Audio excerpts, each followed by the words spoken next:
So you guys want to know what it's like to live in Portugal. Sunshine, amazing beaches, waves for days, long stretches of empty beaches, beautiful cliff sides, paragliding, surfing, cycling, motorbiking, running, golfing. What else is there? Base jumping. A lot to do, a lot to stay active, to keep you guys young and invigorated in nature.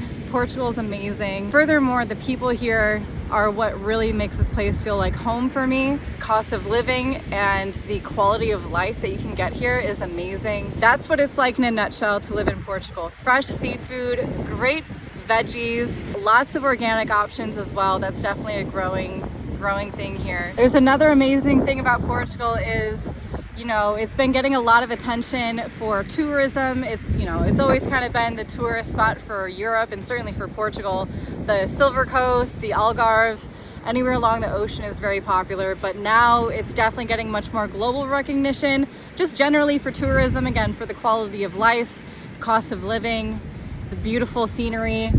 But also now with the crypto crowd, like Toby and I have always been talking about how it's the Wild West of crypto here. It is unregulated. So that means it's tax-free, and take advantage of that while you can. It's very easy to connect your Portuguese bank account to a crypto exchange like Binance or Kraken.com and get yourself going. Please keep in mind, if you are a US citizen, you still got to report everything and pay taxes if you owe them.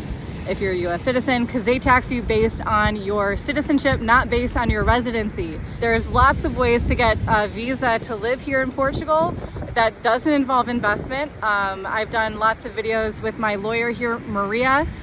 Look into the D7 visa. The golden visa is also a good option as well. If you are married to someone who has a European passport, you can get residency very easy here in Portugal as well. So yeah, you can take advantage of being tax-free with your crypto here. And speaking of, the whole point I brought that up is because, the type of people that I'm starting to meet here in Portugal for the past several years have been very inspiring people who are going out, doing big things. They're young enough to take that risk. They can see the potential that they have for their life, and they take that very seriously. So they're nomadic, they're working online, they're investing in cryptocurrencies, they're making good money, and they're living where they want to live. And so Toby and I had a really interesting conversation today over lunch, actually talking about, the type of generations that are coming up with that type of mindset and the kind of power for how that can, evolve the systems that be and the governments that are trying to control those people. You got younger generations that are much more freedom oriented. They're ready to go after it and do crazy things. And so those are the people I'm meeting here in Portugal, and I love it. I've met some really amazing people, especially the past few years, that have become very great friends. I can tell they're going to be lifelong friends. You guys, I almost forgot to talk about the travel restrictions and what it's like to live in Portugal during these crazy governmental shutdown times. I'm not going to say the word, you know what I'm talking about. First of all, there was never a vaccine required to enter Portugal. They never had any kind of a vaccine requirement for entering Portugal, going out, or anything like that. Basically, you have to present a rapid antigen test. You don't have to do a PCR test to enter Portugal. Furthermore, there was a period of time where on the weekends, and then for a shorter period of time it was at all, to enter a restaurant, you had to show either a proof of vaccine or a negative test.